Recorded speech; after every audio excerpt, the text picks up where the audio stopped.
ఈ క్లిప్ మీకు గుర్తుందా? ఒకరోజు ఇన్స్టాగ్రామ్ స్టోరీలో అదే పనిగా కంటిన్యూస్ గా నేను ఈ క్లిప్ నే స్టోరీ పెడుతూ ఉన్నా కదా.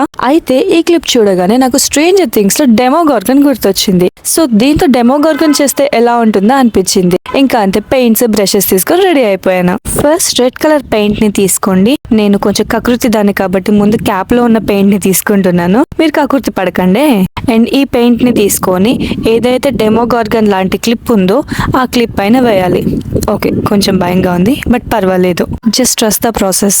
వన్ సైడ్ అయితే కలర్ వేయడం కంప్లీట్ అయిపోయింది. ఈలోపు మా అమ్మ వచ్చి ఏంటది మందర్ పూలా ఉందని చెప్పింది. అండ్ సెకండ్ సైడ్ కూడా కలర్ కంప్లీట్ చేసిన తర్వాత ఇప్పుడు బ్లాక్ కలర్ పెయింట్ తీసుకొని ఇలా బార్డర్స్ లాగా వేయాలి. ఇది మొత్తం ఫ్లవర్ చుట్టూ వేయాలి అండ్ 2 sets కూడా చేయాలి ఇదే ప్రాసెస్ ని.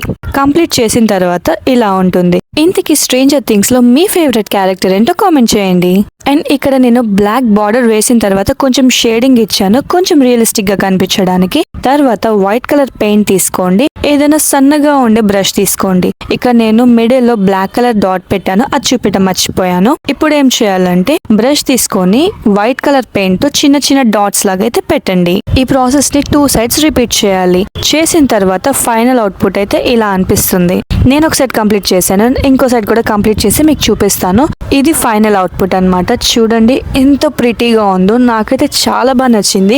నాకైతే ఈ క్లిప్ చాలా బాగా నచ్చింది. అండ్ హెయిర్ లో పెట్టుకున్నా కూడా చూడండి ఎంత ప్రిటీగా ఉందో. అండ్ ఈ DIY మీకు ఎలా అనిపించింది కామెంట్ చేయండి.